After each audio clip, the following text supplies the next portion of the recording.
it's been shot by Iranian air defense system, which was F-18. And here is the footage of that. Yeah.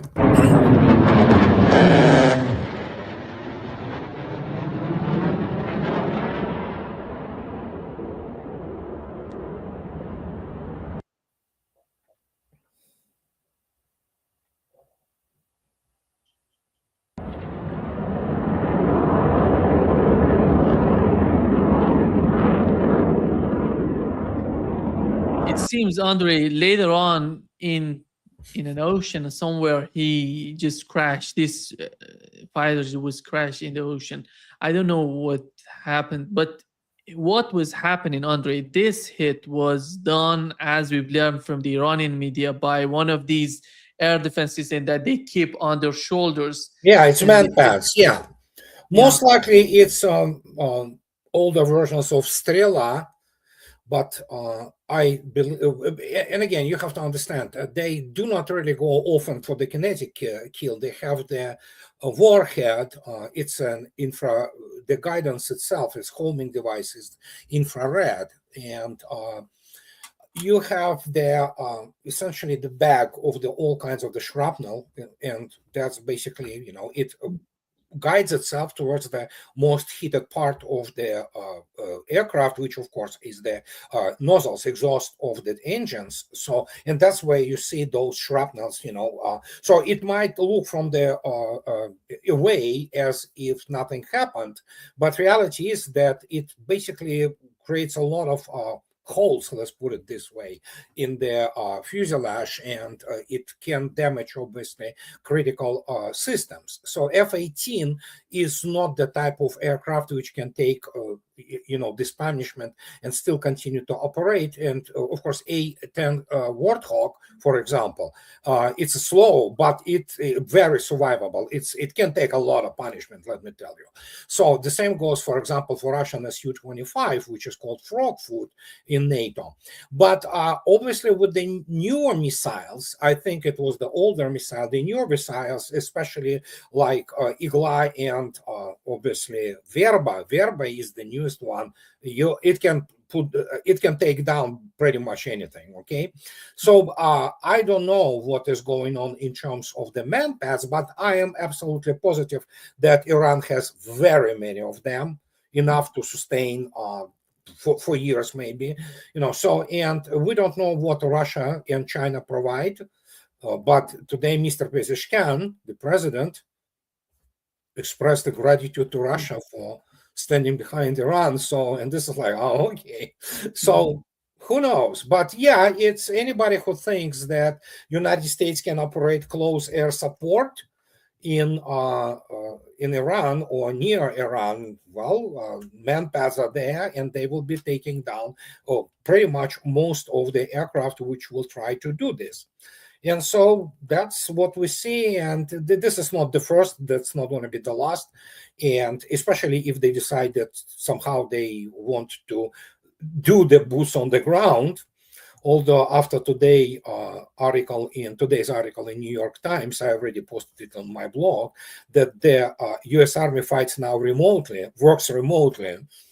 Never heard anything like this. Okay, what does that mean, Andrei? I don't know. I said that it's beyond. It defies, as Karl Marx stated. You know, history repeats itself first as strategy or tragedy, and then as farce. We are beyond farce. We are in the state of, I don't know what it is. It's a complete, basically, panopticon, and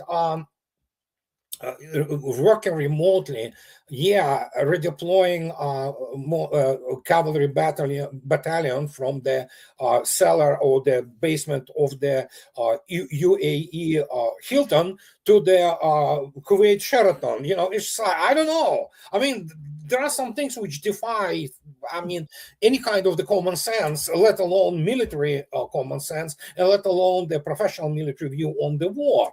And but that's actually the indication of how badly United States and Israel losing it, and they're losing it catastrophically, actually. Andrei, in the last 2 or 3 days, we had Donald Trump various times talking about how is the situation. But I, instead of playing that clips of Donald Trump mentioning how grateful he's winning, I have a some sort of special video that shows how Donald Trump is drastically winning everything. Here is the video.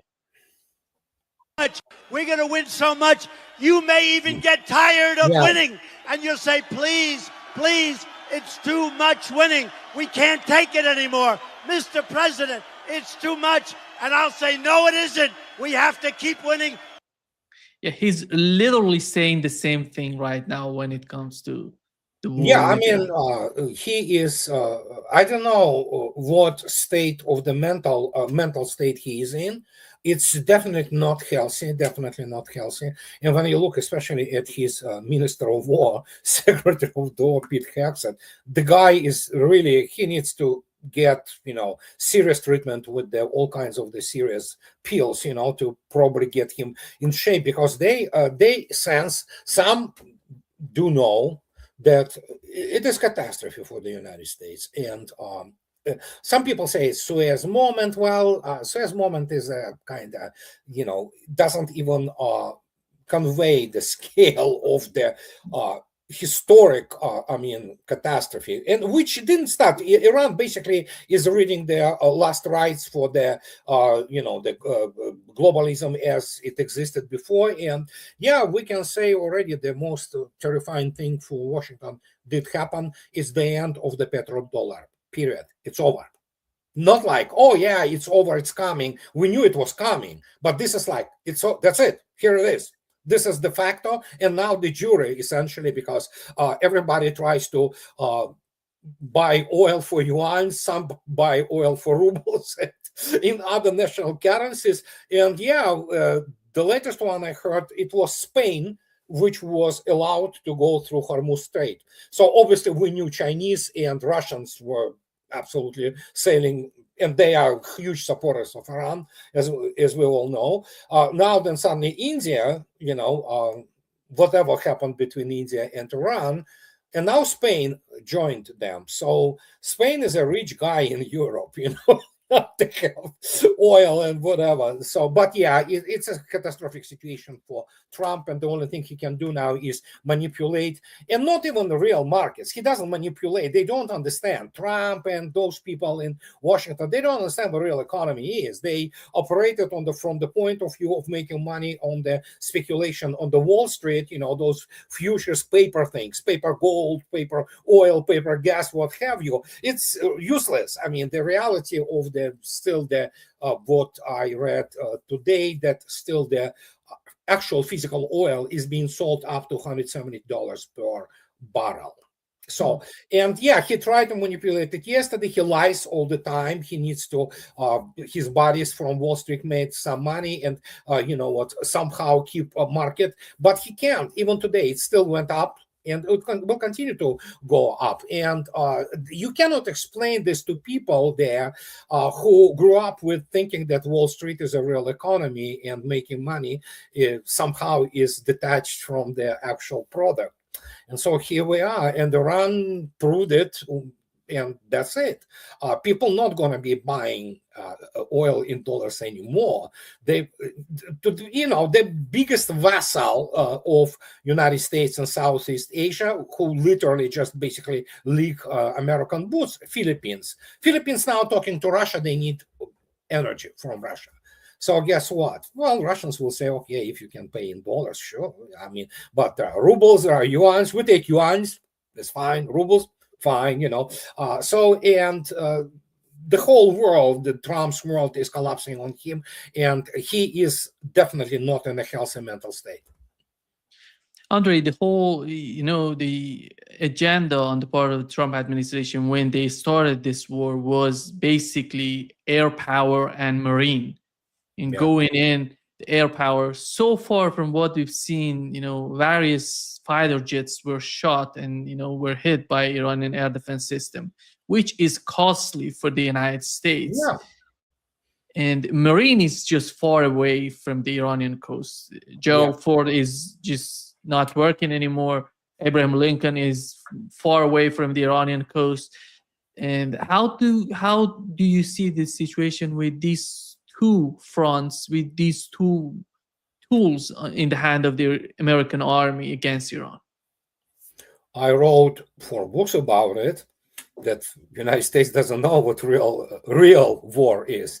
I'm not talking about even American public, which is absolutely oblivious to the fact what real war is, because United States lives, in the separated by the world by 2 oceans and never experienced. And I'm not talking this ridiculous argument. Oh yeah, we had civil war. It's nothing compared to what is happening in the world outside. And so is U.S. military. You cannot explain this to the military, whose cultural and doctrinal DNA is expeditionary force.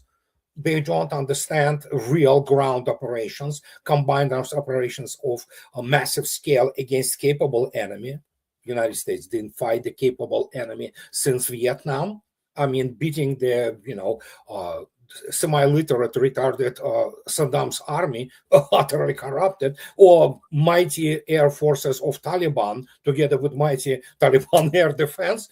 So yeah, they got high on their own supply, but reality is that all these ideas which have been instilled in the United States armed forces on the ground wise by the Blitzkrieg generals who wrote essentially doctrines for NATO, all those Nazi and Wehrmacht generals from Erich von Manstein to Hauser to all kinds of them, who were officially employed by the U.S. Army. And so, and there is this doctrine,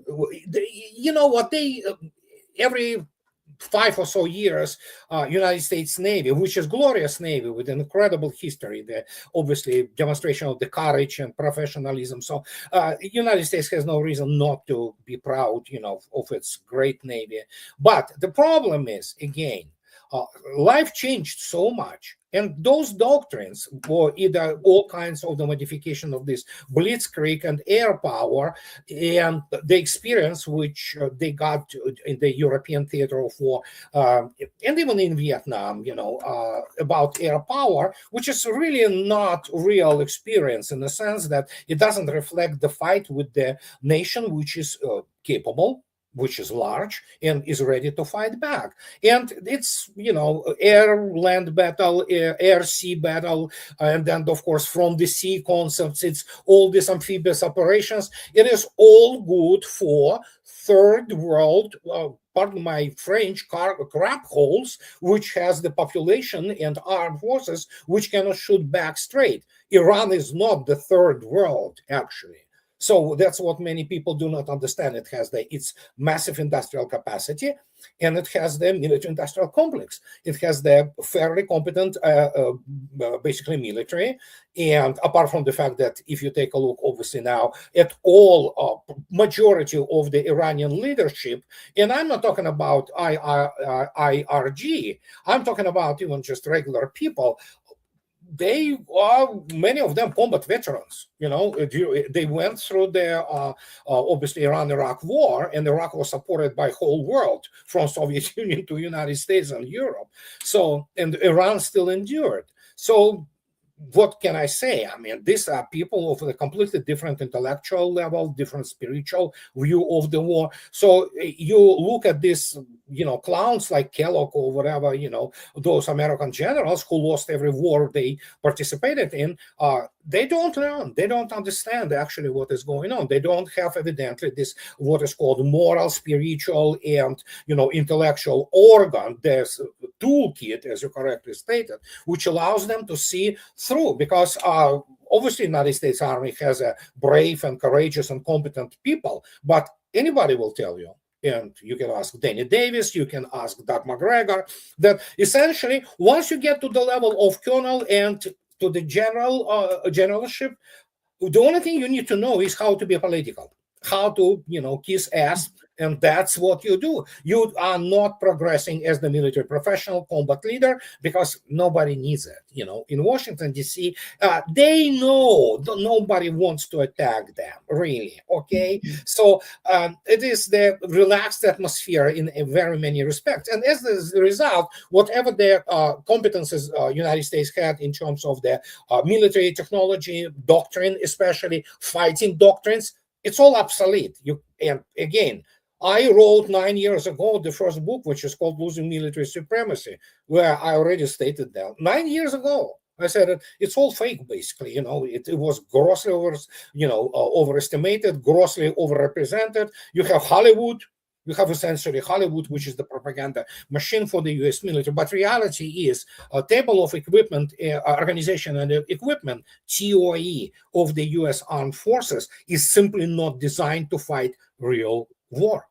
Simple as that. It's obsolete. It's stuck in the late 1980s, early 1990s. And now when you see everything what is happening, including what is happening in Israel, which is being pummeled, blown up to smithereens. I just showed the interview in the Israeli TV when the mayor of Margaliot, which was essentially wiped out by Iranian and Hezbollah forces, he basically crying, in the on live TV, because he said, Bibi, send us help. Well, there is no help. That's the problem. They don't understand that that's it. And United States have been, together with NATO, have been demilitarized for the last 4 years during special military operation. And suddenly, here we are. And they cannot sustain anything. They cannot sustain operation. They cannot get required force, let's say, to fight Iran, to really invade Iran and achieve some kind of the political objective, the scale of the regime change, they remove ayatollahs and things like that. You will need about 2 million people. Can United States furnish this army? No, it can't. And it will be obsolete army anyway. Yeah. Well, actually, we had on channel 13 in Hebrew, they have mentioned the chief of staff warned last night in the cabinet that the Israeli army is on the verge of collapsing from within, because he said that the army cannot sustain it, because it's not, Andrei, what is happening right now. Israelis literally are not fighting Iranians anymore. The United States is somehow they got what they wanted. They're using the United States as a mercenary against Iran. It's unbelievable. United States doesn't have sovereignty in the foreign policy, and it's controlled by from Tel Aviv. Basically, we can sit here and speculate whatever it is. Obviously, it could be Epstein files, which is used for making, basically killing Trump. He's a political corpse now, and he's the stage of the decomposition. So we can observe probably the catastrophe for GOP, and good riddance. This two-party system is garbage. Actually, it doesn't work, and it's utterly corrupt. And so when you look at those fanatics from the GOP, majority of whom support Israel, what can I say? We'll see it. What midterms will bring, but J.D. Vance made as well forget about his presidency, and the chance on the presidency, and it's called American political machine simply seized, and that's it. And what can I say? It's over. The United States as well. First, it was self-proclaimed hegemon, so it was obviously, it had a very good run, starting from 1941, when essentially the consequences of the Great Depression have been overcome. United States went within 1941, within 4 months, I believe, from more than 25% unemployment to full employment. Can you imagine this? Well, that's why many of those people love war. They think that it's World War II still.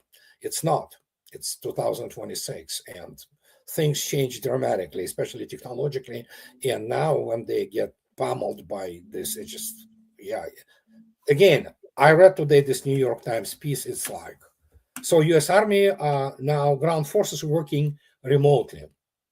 This is I don't know. I mean, I have no words to describe it. Okay. These are military experts writing these articles because they have a Well, lot of insight. We have to accept that. You have to understand they know a lot about what's going on within the system. I don't know. I mean, whoever wrote, I can look it up. I mean, not on this computer, my computer with the subscription of another room.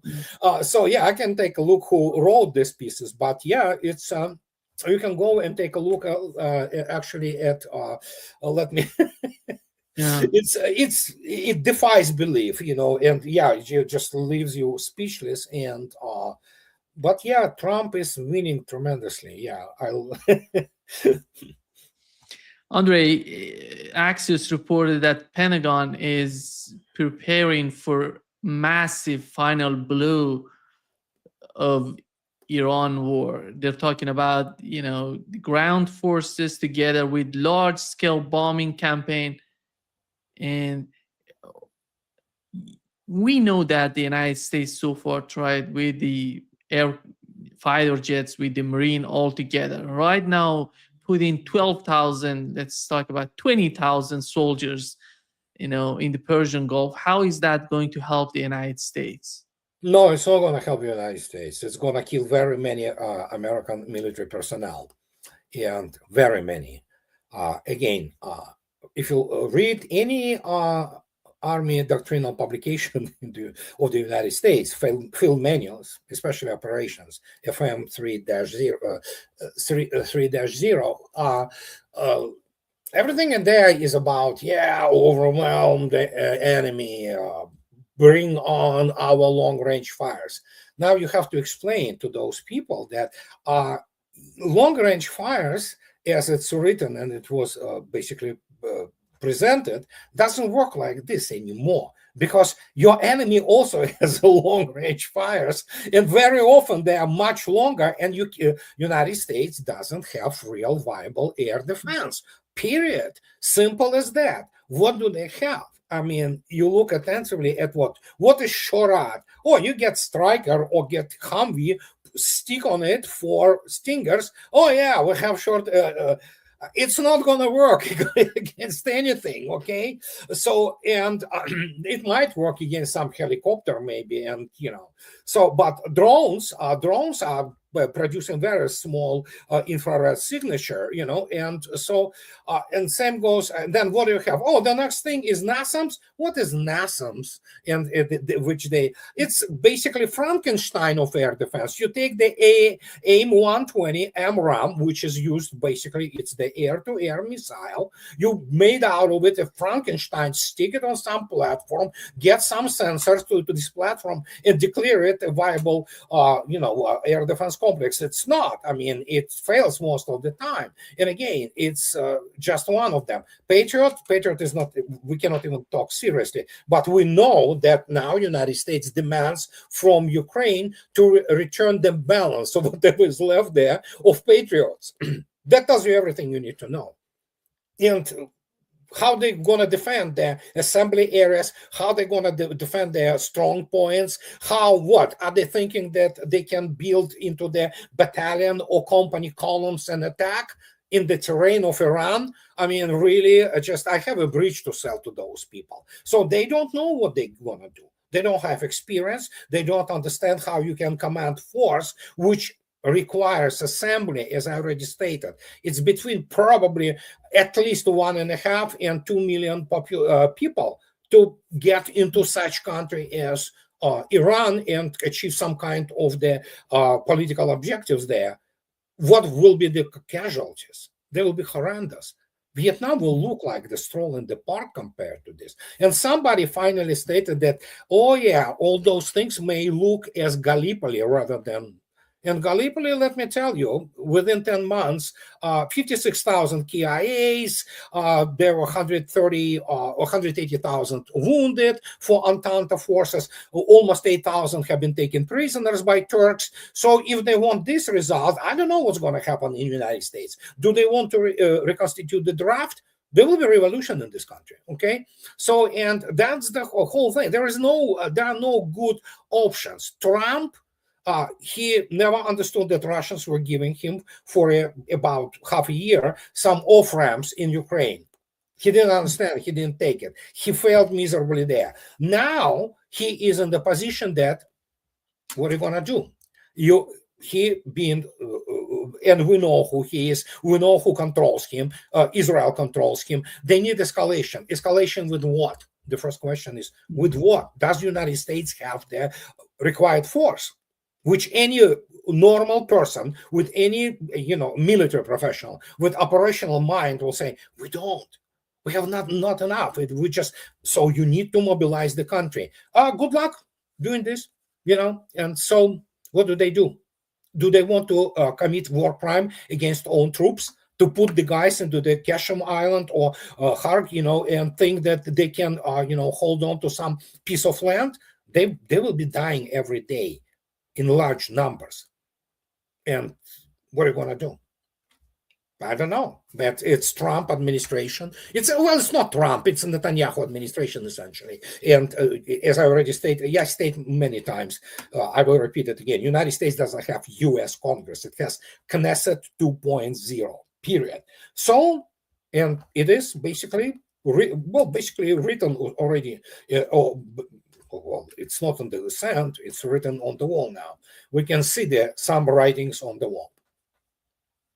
Andrei, I'm sure that you watched Keith Kellogg arguing that how successful the operation against Iran on one of these islands would be successful, would be a tremendous leverage for the United States. This guy, you remember this guy during the war in Ukraine. He is, I don't know. I mean, these people, these American generals, all those Ben Hodgeses, Petraeuses, Kellogg's, Keens, they embarrass U.S. military, which actually has a rather pathetic military record. The only thing they can grab onto is this 1991, basically Gulf War, where they beat the crap out of the, incompetent and unprofessional, semi-literate Saddam's army.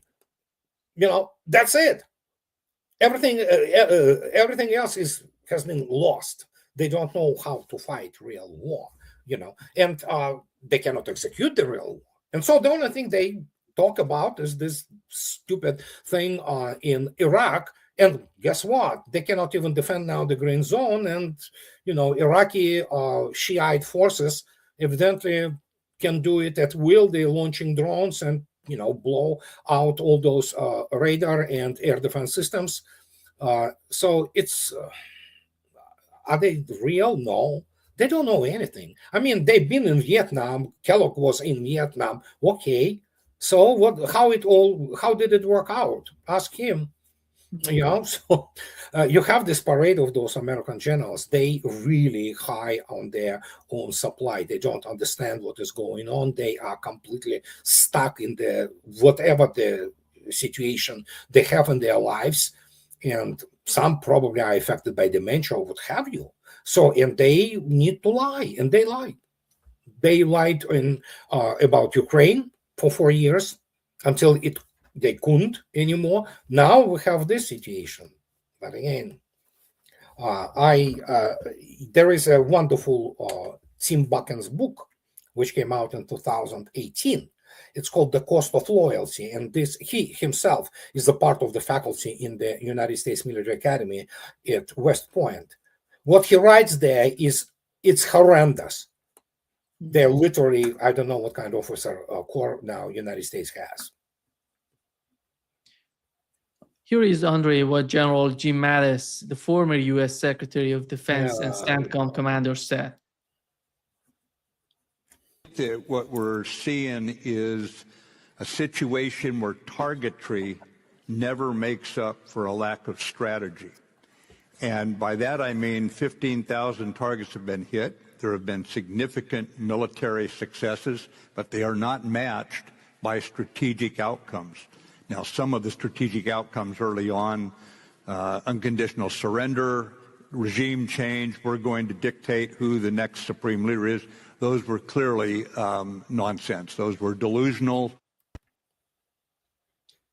I think, Andre, when it comes to the military, correct me if I'm mistaken, military operations, you have to consider that it doesn't matter, how much powerful you're beating your enemy. It's important to see what is the outcome of what you're doing.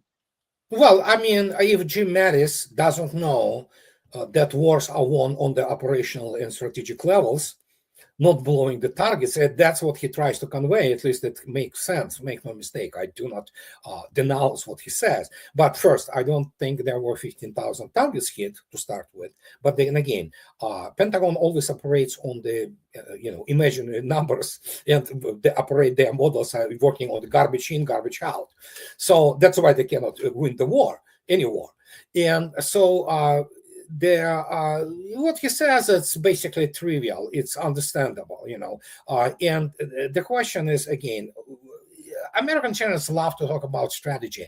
The problem with American generals in general is they don't understand what operations are. That's the issue.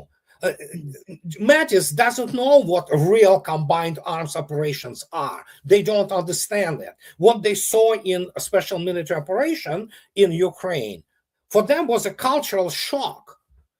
And it still is. This is so beyond the American experiences, even the World War II, that they don't understand that the toolkit you have to have for that has to be very basically large, and it's operational toolkit. Obviously, tactics matters. Nobody says it doesn't. But everything you do operationally, that's what brings you the strategic success, essentially, on strategic level, obviously strategy of the prosecuting the war. But then, of course, you have to also have the strategy, which military strategy, which is basically controlled by the grand strategy of the state, which basically builds your armed forces. This is completely lacking in the United States. United States simply doesn't have this culture. And so that is why they learn some phrases, they repeat them, they do not understand the feeling, so to speak, what is behind that. And no American military academy actually teaches that. I know this for sure, because they cannot grasp it, because they want to basically, which is normal, it's totally natural. They want to rely only on the American experience in war, which is very limited. And many people don't understand. I also explained to, if you look attentively at the history of Iran, armed forces of Iran are about 2,500 years older than the United States as the country. So, going back to Persian Empire and things like that. So there is a school of the strategic thought, strategic thinking. There are no strategists in the U.S. military. There are many people who write about strategy, but what real strategy is, because United States doesn't have culture, it doesn't have the actually system in place. United States system is based only on what you can get for the next election cycle. And American generals serve for only one reason: how they get their sinecures and the board of directors of the main military industrial corporations. Simple. It's a congressional military, media complex. And that's what it is, an industrial complex. That's what it is. And as a result, even when they say seemingly common sense phrases, who of them ever commanded something the scale of million troops? Nobody. They tried to do the coalition during the first Gulf War, and even that didn't work out that well. In the end, the United States resorted pretty much to what it always does, carpet bombing, and that's it. And so when you look attentively on that, there is not a single prerequisite requirement which can produce the military thinkers of scale. And then obviously they look at people, as I already said, you can compare them to the people the scale of Gerasimov or Rutskoy. And when I say things like this, that Jim Mattis would be laughed out on the morning briefing on some brigade level staff, in Russian armed forces, I'm not exaggerating or use it as hyperbole. That's the reality of it. And that's the issue. They don't understand it. And but from what we hear now, it's not only the IDF which is imploding, but it is also, there are very serious issues with the morale in the U.S. Army and U.S. Armed Forces. And this is because, first, I understand completely American personnel, which I abhor that if they will be dying, especially dying for fighting for Israel. Many of them do understand that. They are not stupid people. Many of them read news, many of them hear things, and they make the conclusion that we essentially being sacrificed for the sake of the American Israeli lobby and Israel, which commits atrocities, and essentially the state which probably not going to survive for much longer. So when you have this, there are issues, yes.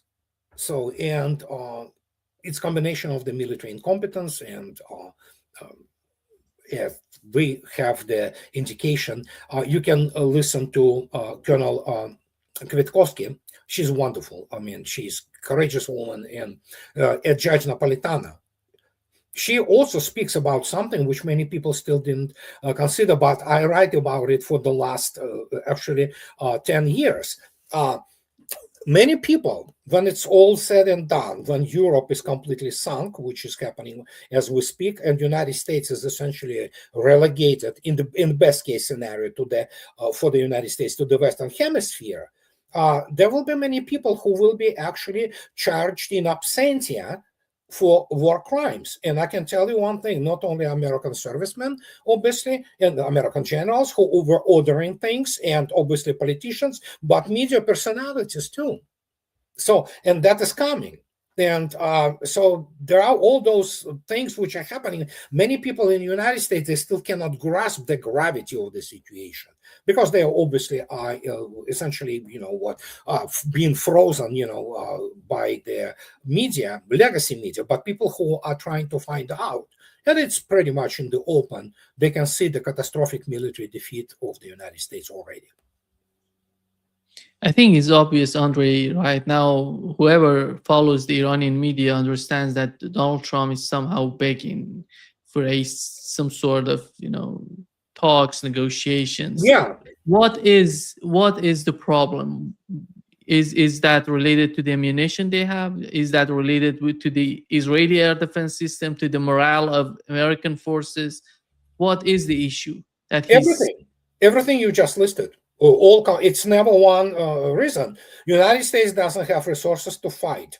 It cannot sustain. It never actually could. Many people still do not remember and do not understand this profound event in 1971, when Nixon basically essentially went for abolishing, or not abolishing, jumping off this gold standard, for a simple reason. United States already then, which at that time was indeed monster industrial powerhouse, it was the largest economy in the world, they still couldn't already sustain the war in Vietnam.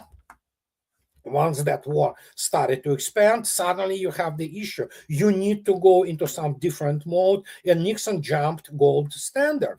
And it was then, and I repeat, when the United States was industrial monster, essentially.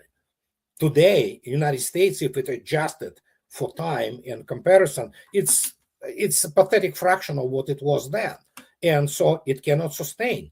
When you produce 90 missiles, 90 Tomahawk missiles a year, are you kidding me? It's pathetic. And the United States doesn't have the ability to ramp it up. And even if it would, the financial impact already on the country, which is essentially dying under the weight of the essentially fake money bubble of this, derivatives, it's going to burst. It's bursting essentially now as we speak, because that is why Trump tried to manipulate this market. And it's not only because to make money for his buddies, who are speculators and shysters like him, but it is also because, once the impact of the physical oil, not futures. Futures are speculation, and it's garbage essentially. Hits the market, which as it hit already in India. You can take a look at what is happening at the gas stations in India. It already hit Europe. in Los Angeles, they shut down one of their refineries, and guess what? It's $8.75 per gallon. I mean, that's it. Trump is essentially cornered completely, and he will be lying, trying to hold those markets, but it's not up to him. And again, he tries to hold only the futures markets, which is speculation. Real physical oil, we already know. And what is going on? We already have the situation which is developing to such a state that Russia will be instituting, which has already have been decided, their mobile ship groupings, convoys, essentially, military, navy convoys for Russian shipments. And we have the situation with essentially Iran controlling completely Strait of Hormuz. Now we have the Bab el-Mandeb and Red Sea coming into play. So it is, I mean, I don't know, it's something historically, it's incomprehensible, the scale of these things, And who just said, yeah, they officially said, now it's in force. And, who just... yeah, they can do it. They did it before, so they can do it. And this time they're probably even better prepared. Yeah, I think that is a huge shift when it comes to the petrodollar. Andrei, just getting back to what you said about China and Russia. Russia is selling its energy to India, but it's not receiving dollar. It's receiving rubles, yeah, yuans, whatever. So that is a game changer. And well, many people did know that it started in 2022. Essentially, many people didn't know this because obviously, when you look at the intellectual level and a lack of any morality, integrity of the Western, basically journalist core, not that it's in Russia, that's slightly better, and the only thing they do is just spin and cover things up. And already then it was clear. And Russia said, "What are you going to do about it? You're going to attack us? Try." So they couldn't do anything, and it was already happening. But now, when Iran, which is the critical, basically, the outpost, if you wish, energy outpost in the Middle East, which of course has the global strategic importance. When Iran, which was supposed to be, backward people, they will not fight, they want to do a revolution, remove their ayatollahs, and take a McDonald's in, and striptease and pornography. Yeah, so hey, there we go. But the point is that when Iran now is in this position, Iran is strategically already won. It basically drives the conflict. It decides how it goes. It decides the manner in which it goes. And that is the victory, essentially, And now suddenly you have these guys controlling 20%, even more, of the oil and gas. You have the essentially monarchies. The monarchy of Kuwait already escaped. It ran away, evidently. So we have to understand the scale of it. It's global. It's a shock to the world, which, and again, it all started, I wrote about it in 2014. Well, actually, 7th January of 2015, that, the United States wanted to do it. Well, here we are. So you already lost. They just don't know it yet, So once they unleash this change, especially with the, trying to, which was coup d'etat and Nazi, overthrow legitimate, however, corrupt government in Ukraine, that's it. That was the start of the new, essentially, era. They just didn't know that. And then, of course, one special military operation started, and then suddenly we saw everything. And many people still do not understand significance of 2023, so-called counteroffensive.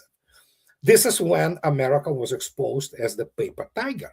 Its Pentagon was exposed as a bunch of the nincompoops who couldn't even plan a proper operation. They do not understand the enemy. They absolutely had exaggerated idea about its own capabilities. Well, how it ended up? They killed 200,000 of their own cannon fodder. They have got disgraced. They never reached the first line of defense. This is operation, so to speak, which will be studied in the coming not only decades, centuries, about how not to fight the war. and how Russians, not even moving much, they basically wiped out the whole offensive. Okay, so this is, people sometimes don't understand the significance of this. This is global, it's universal. And so as the result, now we have Iran, which dictates the tempo of the operations, which is absolutely sits, it's a powerful country with the political system which totally operational. It's very sophisticated. It has the chain of succession, and it has the means to inflict massive casualties. And here we are. That's revolution. That's the decade of which everybody were talking, which is so violent, and yet the West has been defeated. Combined West has been defeated.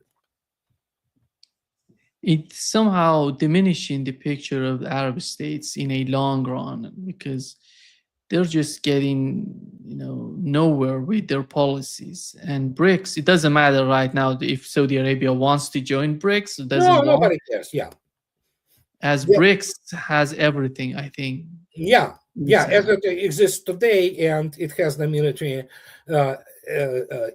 military capability.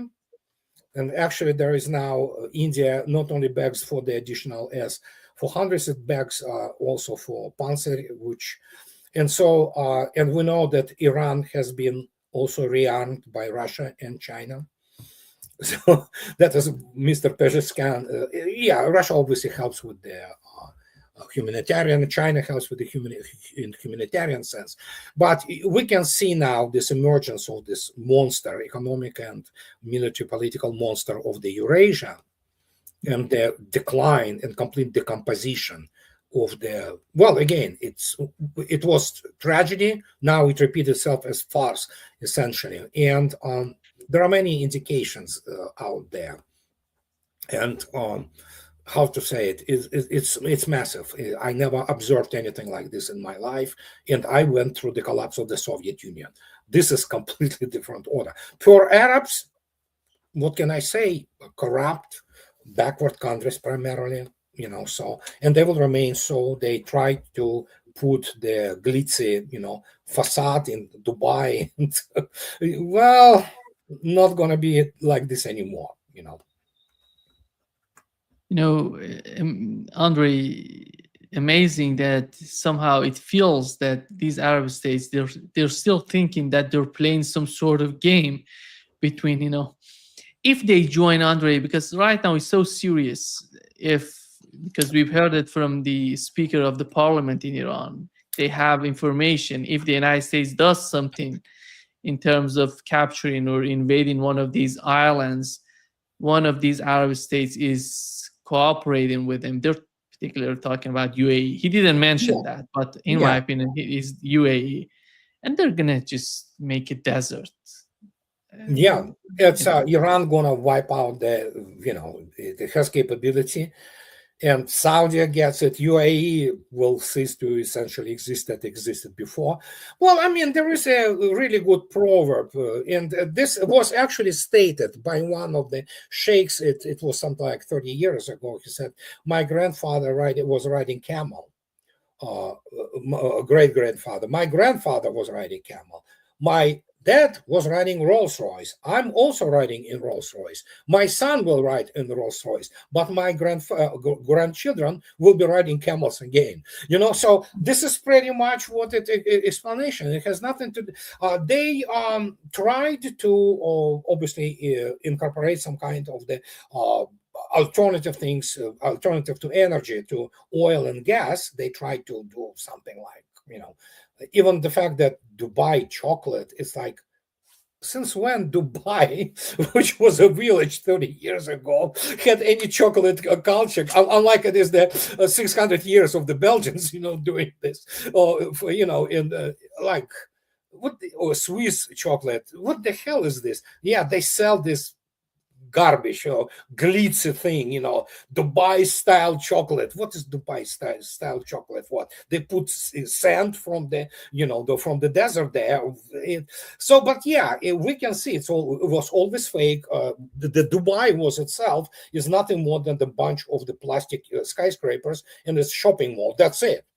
No culture, no real history, no something which you can say, oh my God, we have been. And yeah, you look at Iran from Persian, Zoroastrian past, great civilization, great culture, which made a mark on the human civilization. You have here this, they were essentially tribes, until the Islam essentially emerged, and even then you had this, Arab expansion, which encountered, of course, at that time Christianity, with especially through Byzantium. So it's like, I don't know really. So, and they are not players. They cannot play anything. They do not have. And again, we have to go back to famous retort of Joseph Stalin to Churchill, who said, "Oh yeah, Pope, Rome can, do this and that." And Stalin asked the simple question: how many divisions does the Pope have? Simple as that. So we have to be practical people. Only power matters. Your ability to stand for yourself, to defend yourself, fight back, and that's how you win your freedom. Russians did it, Chinese did it. So, well, now we have North Koreans did it.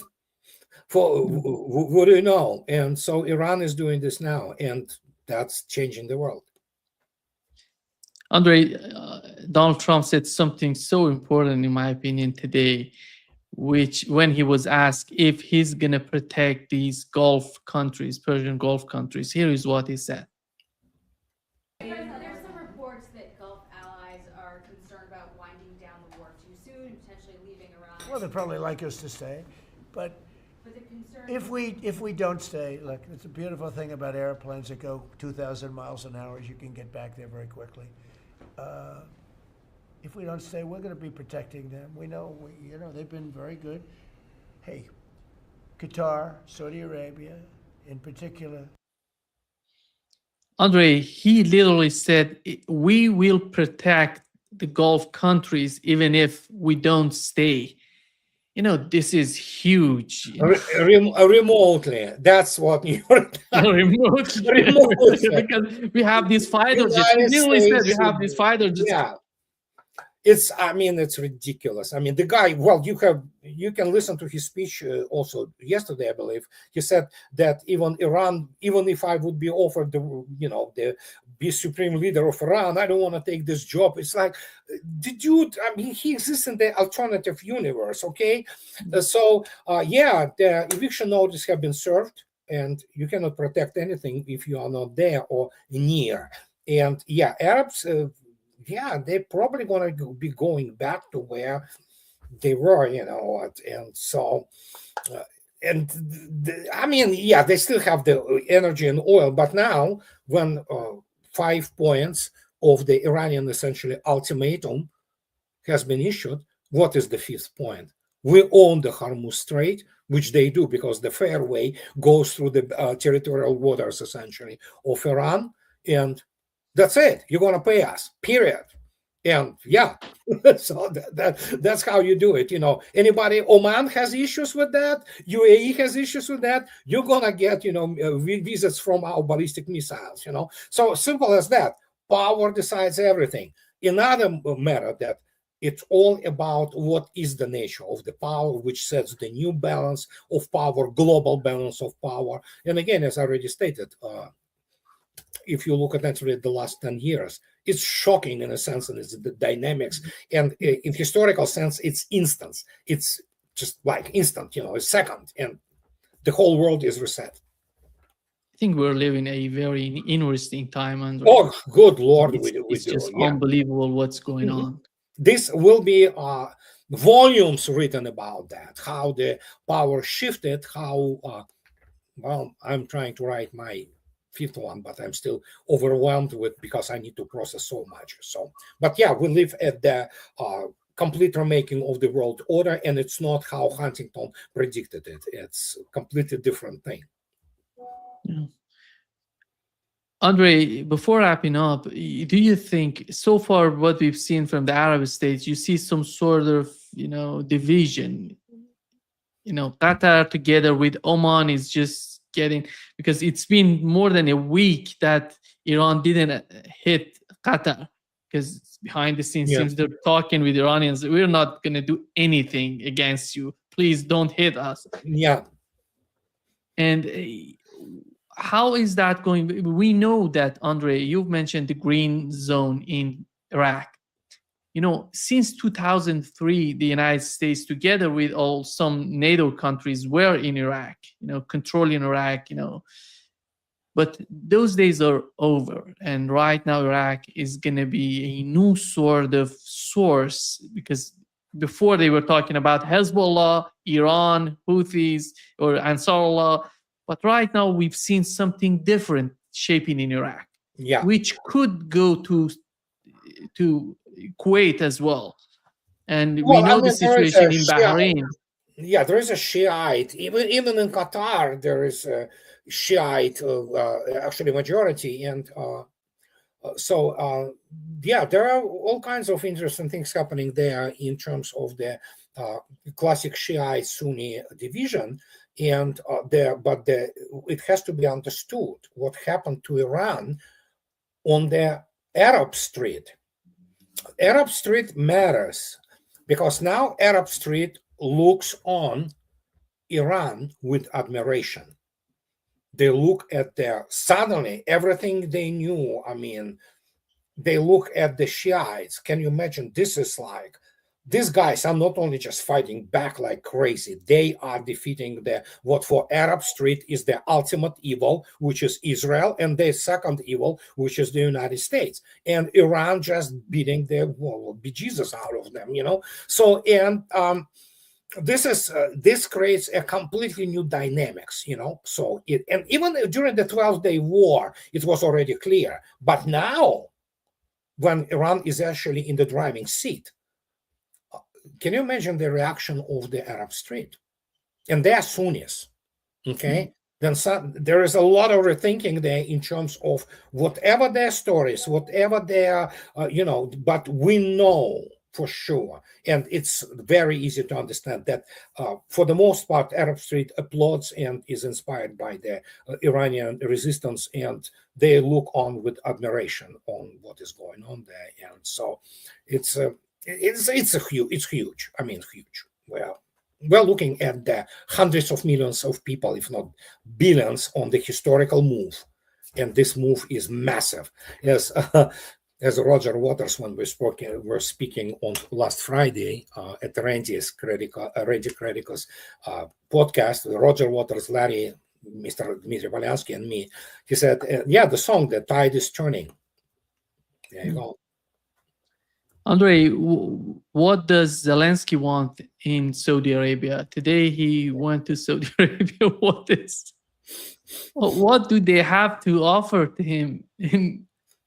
I mean, I don't know. I know that's, this is beyond ridiculous, okay? But I know that he was met by the Minister of Sanitation or something like that. So he never got to them. No. So listen, I don't know. Yeah. I have no word.